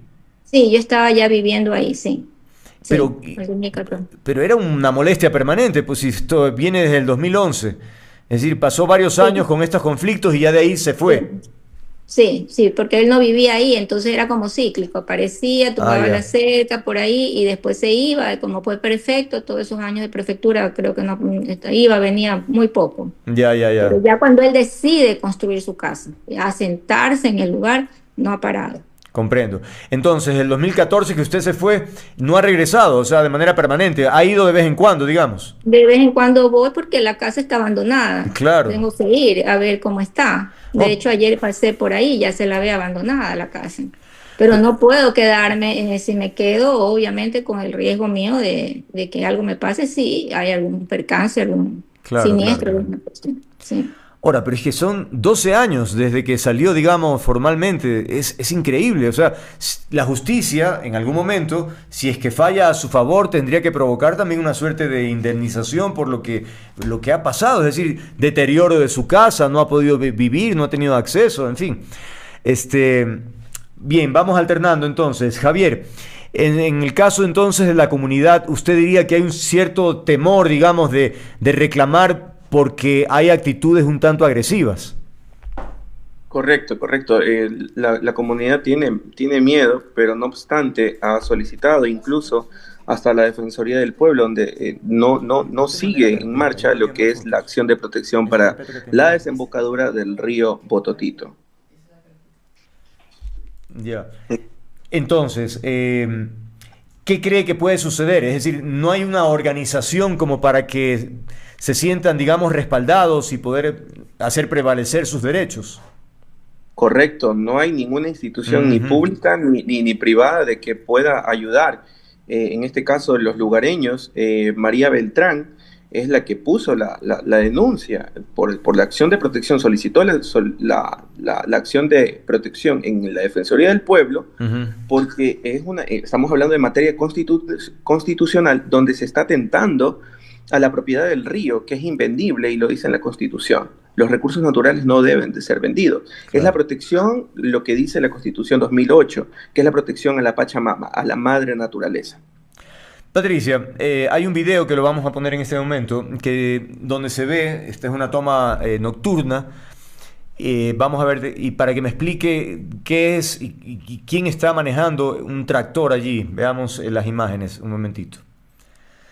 Ahí está, bueno, el rótulo de don Esteban Quirola, y en la parte de ahí se ve el tractor al fondo. Sí, él mismo cogía la retro. Él mismo con la retro me tocaba las paredes, por eso es que yo tengo boleta de auxilio, porque él tocaba mis paredes en la noche y estaba trabajando y los comuneros también relataban que él trabajaba en la noche con la retro. Pero, O sea, y también, ¿cómo sabe que era él? Puede haber sido una persona. O sea, ¿cómo asegura que no, era él? porque yo tenía la cámara. O sea, yo salí porque me tuve que salir de la casa justo y él invade. Él invade el 13 de mayo, me parece, el 13 de mayo él invade, 13 de mayo del 2024, él invade. Entonces la cámara, y yo le gritaba por la cámara, usted sabe cómo es la tecnología ahora. Claro. Entonces yo le gritaba por la cámara que pare, que mandé la policía, mandé todo y no pasó nada. Imagínense, yo estoy a casi 3 horas de Guayaquil a Santa Elena y Claro. yo no estaba ahí. Entonces él invadió, a pesar que yo había estado todo ese tiempo ahí, invadió cuando yo salí. Mm. ¿Y la justicia no dice nada entonces? Bueno, acudí a un amparo constitucional pidiendo nada con la servidumbre, porque obviamente eso es civil, este es derecho de tránsito, a libre paso, todo lo que nos menciona la Constitución. Y sin embargo me lo negaron, me lo negaron. Claro. Pero hay una parte en esta resolución que sacó la jueza Ponce que ahí dice que sí él me ha invadido, pero que vaya a vía civil. ¿Pero que Bueno, qué? no se pidió pero que vaya a la vía civil. Ah, ok. Pero nosotros no pedimos eso, nosotros pedimos en base a derechos conculcados que estaban en la Constitución. También hay una foto donde se ve una puerta y hay un como relleno. Ya la vamos a poner al aire, pero explíqueme de qué se trata. No sé si sabe a lo que me refiero. ¿Sí? Él hizo el hueco. Ahí mismo, como le estoy contando, en el 2012, él ahí hizo en cambio una construcción para que yo no pueda meterme por ahí. O sea, esa Ahora, puerta... ahora él hizo ese hueco y si yo salgo o algo, cosas, o sea, me caigo al hueco. Así es, así actúa él. O sea, yo más allá de lo que él piensa, no lo sé. ¿Qué es lo que él pretende con esa actitud y subiéndome las cercas a casi 5 metros de altura? No sé qué pretende con mi vida, conmigo, no sé qué pretende, cómo yo entre, salga, que me pase, pierda la casa, no sé qué pretende. Claro. Caramba, y esto es una cosa, me imagino, Javier, que se da con mucha me refiero, hay muchos episodios de abusos dentro de las comunidades, no me refiero necesariamente a este caso, en términos generales, es decir, el poder económico, el poder político está cambiando las reglas o las normas de las comunidades ancestrales de la zona. Totalmente de acuerdo. No solamente eso, sino que se está violentando a la naturaleza, lo que nos da la subsistencia para sobrevivir en este mundo. O sea, se está tocando eso, desde el no proteger al agua, desde no proteger al ecosistema que nos brinda la alimentación. Entonces, es lo importante de precautelar hoy en día a la madre naturaleza. Y yo quiero decirte algo aquí también, Andrés, de que allí en el río de Bototito es también manglar. Y ahí vive el cangrejo en peligro de extinción, que es el cangrejo azul. Yeah. Entonces los lugareños protegen, cuidan a ese manglar, que ellos mismos lo han plantado años atrás y lo cuidan perfectamente y que él ha amenazado con desterrarlo. ¿Desterrarlos? Necesariamente, o sea, quiere acabar con todo el manglar. Ya incluso él hace el retiro de algunos manglares cuando él rellena el río, cuando sigue poniendo las piedras. Decía usted, Patricia, hace un momento también que se han producido, pues, a lo largo de todos estos tiempos, de los años, algunas actitudes abusivas, ¿no? Por ejemplo, el hecho de hacer con el tractor trabajos en la noche es una cosa que absolutamente inaceptable, ¿no? ¿Qué otras actitudes así prepotentes ha tenido según su visión? Hay videos en que nosotros hemos tenido que enviar a la policía porque en esa época yo no vivía ahí, entonces los comuneros pues me avisaban y él llegaba a tumbar la puerta, que si entraba mi guardián con la moto, que él no podía entrar por ahí, siendo una servidumbre de tránsito y es mi guardián. Entonces hay videos que está él con la policía y argumentándoles ahí no sé qué cosa, pero siempre esas molestias, ¿verdad? Siempre esas molestias. Ahora, resulta increíble porque estaba viendo algunas imágenes del señor Quirola, que ha sido candidato y, en fin, político sin duda, primero con el correísmo, luego con el gobierno, luego ahorita ya no sé por dónde está, pero bueno, lo cierto es que se muestra amable, afable con todo el mundo, ayudando, hablando de que tiene que ser pues comprensivo con la gente, es un perfil totalmente distinto al que usted describe, Patricia. Sí, Andrés, yo quisiera poner el hecho de que él me haya puesto a mí la figura de él en mi patio. Esas fotos que usted ve, Ujú. que están como puertas, me las ponía en mi patio. ¿Sí? Caramba. Sí, ahí está. Ujú. Ahí está, mire, así. ¿Qué usted interpreta con eso? El hecho de que él ponga puertas a la entrada con la cara de él, ¿qué le quiere decir?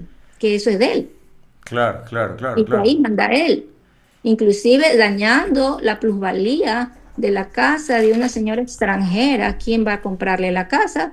Si ella tiene ese problema, van a averiguar quién es el señor, van a saber quién es el señor y no la va a poder vender. Es Esa lo que yo persona opino. es otra vecina. Ella quiere vender, dice Sí. usted. A mí me dijo que quería vender. Yo no tengo ya ahorita mucho contacto porque ellos son extranjeros y ellos se asustan de estos temas. Son personas extranjeras, son Claro, americanos, claro. norteamericanos, perdón. Ujú. Entonces, se asustan y ellos no se meten. Yo respeto eso. Yo respeto mucho que ellos no quieran meterse. ¿Cuál es su expectativa, Patricia? Es decir, ¿qué es lo que usted está anhelando? Obviamente que la justicia actúe, pero me refiero a... Ya usted va por todas, es decir, ya no puede seguir esperando, pues, ¿no? Y yo, inclusive yo en la comisaría tuvimos una audiencia con Esteban Quirola y yo ahí le dije, yo lo pude haber denunciado penalmente, pero no se trata de tener un vecino ahí enjuiciado, pues no, Claro. ¿verdad? Pero al ver que él no reacciona, al ver que la justicia no hace nada, no queda más que para el de a pie las redes sociales y a ver si alguien se apersona del tema para que nos ayude. Ya. Sí. Por cierto, Javier, también hay un tema de una caída de un puente. Explíqueme de qué se trata eso. Justamente la alcantarilla, que era el camino, esa es la ruta, la única ruta del Sol, que es la que va a Manabí. Y ese puente Ujú. que estaba por una alcantarilla estaba en forma de sándwich y se lo venía pidiendo varias veces porque ya era a punto de colapsar. Ya. Eso iba a ser una desgracia eminente y gracias a las gestiones que se han estado haciendo, pero con un esfuerzo que no te imaginas, porque a nivel institucional no atienden a las comunidades ni a los pueblos ancestrales. No los atienden, Andrés. O sea, tenemos que ir como Patricia, mi persona, a dar la mano. Y cómo Santa Elena pidió en su momento, Andrés, ser una provincia para que no tener este tipo de explotación por guayas. Claro. Y cómo hoy en día los mismos provincianos de Santa Elena no ayudan a su misma gente. O sea, es terrible, es muy Ujú. terrible, Andrés. La sensación, yo decía esto, Patricia, al inicio, la sensación que tengo a ratos de Santa Elena es como tierra de nadie. Es decir, que los intereses políticos y económicos son los que dominan y que finalmente las comunidades tienen que someterse ante lo que quiera algunas personas. No sé si es muy alejado de la realidad lo que le estoy diciendo. Sí, yo me siento sometida. Yo me siento sometida, primero con el miedo de todos estos años por saber quién es la persona a la que estoy enfrentando. No es fácil, Ujú. pero es el bien de uno, es lo que uno ha construido a través de los años, lo que ha podido uno adquirir y no se lo puede así nomás desechar ni venderlo a precio pues que no corresponde, ¿no? ¿Verdad? Entonces yo decidí luchar y luchar es dar mi cara, o sea, me ha costado salir al público a decir lo que está pasando, pero creo que era hora porque nadie escucha, todo está dilatado, los procesos judiciales desde junio del 2025 no me atienden en la unidad civil de Santa Elena, salió el tema constitucional negado, tengo también un tema en Manglar Alto, imagínese usted que el tema en Manglar Alto es por la boleta de auxilio, tengo ya informes psicológicos de trabajo social y no lo envían de la Junta a la unidad de Manglar Alto, no lo envían, no lo envían, o sea, Y, para que continúe la causa con pruebas de que yo estoy afectada. Y no, y yo me hasta he ofrecido porque los citadores no tienen carro, entonces digo, bueno, yo lo puedo llevar, total, yo no que voy a coger el documento, voy a trasladar, a prestar claro, un claro, auxilio claro. para llevar. al citador. Y ni por eso me dicen, bueno, venga tal día, o no corre nada, o sea, todo está empantanado. ¿Y por qué estará empantanado? ¿Porque por negligencia, por ignorancia o porque hay presiones del otro lado? Yo me imagino que es por el nombre, Ujú. porque yo te digo, a mí el nombre sí todos estos años me ha pesado, ¿no? Claro. ¿Verdad? Pero yo sí pienso que es por el nombre y todo lo que eso implica meterse con el Señor. Ujú. O sea, yo aquí estoy tomando un riesgo grande, pero tengo que defender mi casa. Claro. Y una boleta de auxilio, tal vez, o Claro, de distanciamiento. sí, yo tengo esa boleta porque él me amenazaba que me iba a tumbar la cerca y me tocaba los muros con la retro. Entonces yo me asistí a la Junta Cantonal de Defensa de la Mujer allá en Santa Elena y me otorgaron la boleta en el 2024 y tengo una en el 2025 también, que es la que estoy siguiendo para que ese proceso continúe por afectación y abuso contra la mujer. Pero es increíble, si ya se le otorga ese auxilio, ¿cómo es posible que la justicia no delibere y tome una decisión al respecto, ¿no? O sea, es curioso, bueno, entre comillas. Los tiempos procesales son terribles. Mm, Ahora no sé qué hay atrás, no lo puedo decir. No claro, sé claro. qué hay atrás. Ujú, Como no supe nunca qué pasó con el asunto constitucional. claro. Ahora, usted tenía esa casa como una suerte de casa para su retiro, tal vez. La idea quería un poco ir en relax o eventualmente incluso Claro, no alquilarla, es ¿no? solo eso, Andrés. Él me ha quitado el sustento mío, porque es una casa que en ese sector se alquila bien para las épocas de Ah, feriados. como Airbnb. Yo vivía de eso. Yo Mm, salía, cuando la alquilaba, yo salía de la casa, me venía a Guayaquil y la dejaba alquilada, luego regresaba. Todo eso me ha quitado, todo mm. eso. O sea, no es solamente la casa, es el medio de sustento. Yo vivo ahorita de la caridad de mis hijos. Caramba, caramba. Pero bueno, lo importante yo creo que se tiene que valorar es su actitud ya de finalmente enfrentar este tema, porque efectivamente no puede ser que viva con temor o finalmente que pierda la casa o en fin, no sé cuál puede ser un desenlace, ¿no? Pero lo cierto es que es necesario enfrentar. ¿Qué pasó con Javier? Que se desconectó. Bueno, entiendo que ya va a entrar. Lo que le quería preguntar, bueno, usted ya me dice que sí tiene temor por este tema. También le quería preguntar lo propio a Javier. Ahí lo vemos. Javier, ¿hay temor, cree usted, de parte de la comunidad para denunciar este tema, para enfrentar al personaje del cual estamos hablando? Temor, ya no. Mm. Más bien existe es abandono por parte de las instituciones públicas porque se han agotado instancias y a simple vista parece omisión ante una respuesta que no se da. Mm, Entonces, el temor sí está latente, en cierto grado no tan agudo, ¿ya? Pero sí en qué forma él va a seguir reaccionando. Eh, no se sabe cómo él actualmente, él se está hoy en día dirigiendo de forma intimidatoria a los lugareños, pero él sí lo hacía como lo dijo Patricia, que él maneja no solamente la retroexcavadora, que tiene una pequeña retroexcavadora, sino que también las volquetas, los camiones, o sea, él es todo en uno. Entonces, mm. él prácticamente ha, no solamente ha cansado la buena convivencia entre la señora Franco, sino también con los vecinos del frente del otro lado. Justamente ahí está la edificación que está construyéndose, Ese es el que está en muro. la desembocadura del río. Ujú. Justamente ahí crecía manglar. Incluso fue también Andrea Fiallos en su momento, constató que había manglar, presencia, pero él y las instituciones no les importa, Andrés. Pero, ¿existe todavía el manglar o ya no? ¿Cómo? ¿Existe todavía el manglar o ya El no? manglar, claro, está más Ah, adelante, incluso con dirección que va al río, porque está en toda la ribera. ya. Está en toda la ribera. Entonces, ahí tú puedes ver que está el manglar y ahí hay cangrejos azules. Ujú. Entonces, ese es su hábitat. De acuerdo. No, claro, es que hay tantas cosas, tantos elementos que de verdad sí sorprende un caso de esta naturaleza. Y bueno, decirles que voy a contactar a esta persona para ver si él quiere hablar, que evidentemente tiene todo el derecho para dar su versión y explicarnos qué es lo que está sucediendo desde su punto de vista, ¿no? Y pues bueno, finalmente ver qué decide la justicia, pero al parecer evidentemente hay elementos que son preocupantes por las actitudes arbitrarias que habría tenido el señor Quirola a través de los años y que ha provocado un perjuicio importante. ¿Cómo se encuentra de ánimo, de salud, Patricia?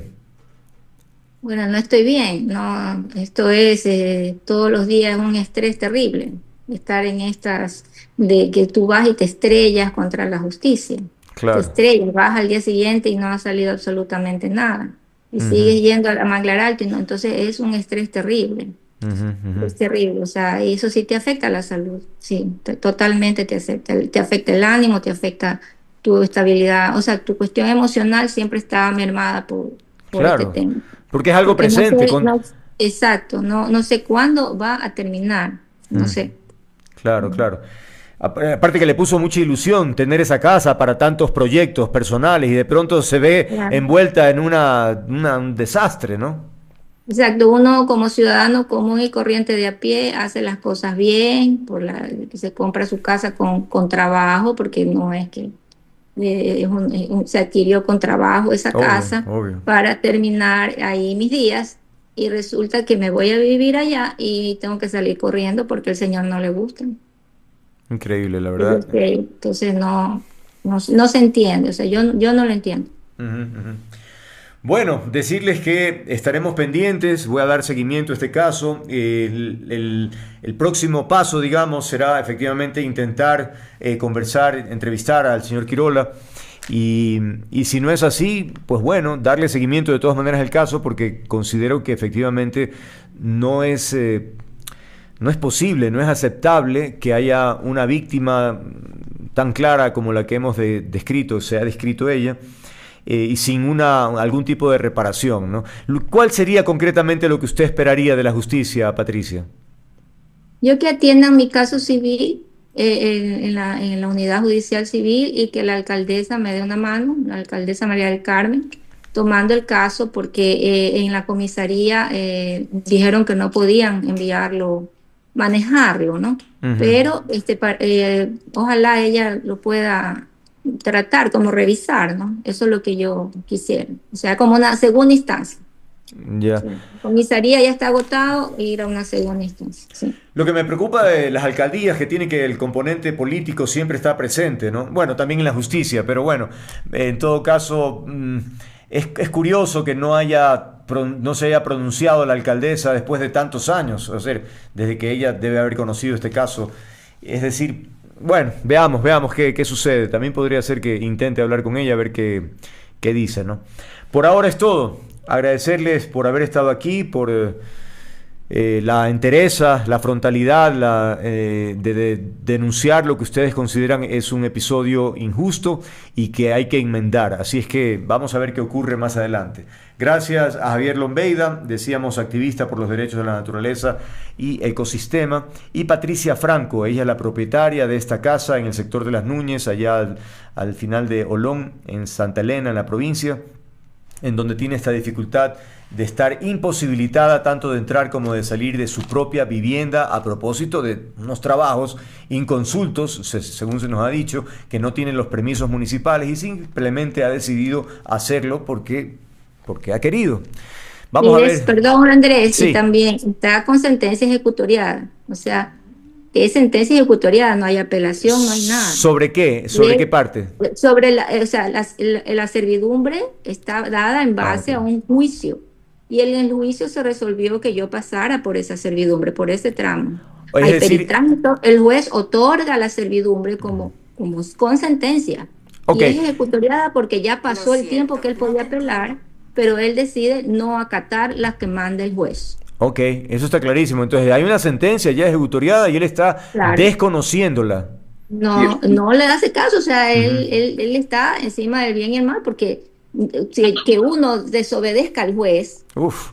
O sea, no hay nada más que decir, o sea, puede decir él cualquier cosa, pero sí, la sentencia es la que manda. Claro, Y claro. él está actuando mal, él está actuando mal. Incluso Andrés, para terminar, algo muy rápido, Sí. es que hasta para construir en la berma de la playa o en la ribera de un río se necesita un estudio ambiental. Entonces no cuenta con eso, no cuenta con los permisos del municipio. Entonces sí pedimos que por favor que nos ayudes, en este caso poder atender también a los lugareños de ahí de Bototito, que hoy en día ellos están luchando duro desde el 2024, Andrés, dándole esto, pero que se sienten tan desgastados porque no están siendo priorizados y ellos están haciendo lo que todos deberíamos hacer, proteger a la madre naturaleza que nos da de comer. De Muchas acuerdo. gracias. Muchas gracias a ustedes, al contrario, Javier y Gracias, Patricia. Andrés, a ti. No, Muchas gracias. gracias por Muchas gracias por tu conocer. espacio. Muchas gracias. A ustedes, ya tendremos noticias más adelante, espero. Gracias a Javier Lomeida y Patricia Franco, que tengan una buena noche. Buenas noches también. Gracias. Buenas noches, gracias. Gracias. Bueno, de verdad surgen muchas dudas sobre este caso y que ojalá tengamos la oportunidad de conversar con el señor Quirola para que nos explique y nos diga cómo es que han ocurrido los hechos desde su punto de vista. Ahora hemos escuchado a la persona que se siente afectada como víctima de las actitudes que ha tenido el señor Quirola. Pero evidentemente eso es una versión, es un lado de la historia y nos corresponde evidentemente buscar ese otro lado. Así que vamos a hacer ese acompañamiento, ese seguimiento, mejor dicho, para lograr tener la conversación con Esteban Quirola, que fue prefecto del Oro y que lo veíamos en las pancartas, pero que ya no están en las calles, sino en las puertas de la casa de la señora y no puede entrar por justamente tener interrumpido el acceso. Una cosa de Ripley, la verdad. Amigas, amigos, 18:27, casi 28, es tiempo de despedir. Pero recuerden, me encanta lo que hago, disfruto interactuar con ustedes. Si quieren encontrarme, aquí estoy. Y estaré comprometido con el periodismo, con las ideas, con los afectos. Un apapacho, los espero siempre. Chao, chao.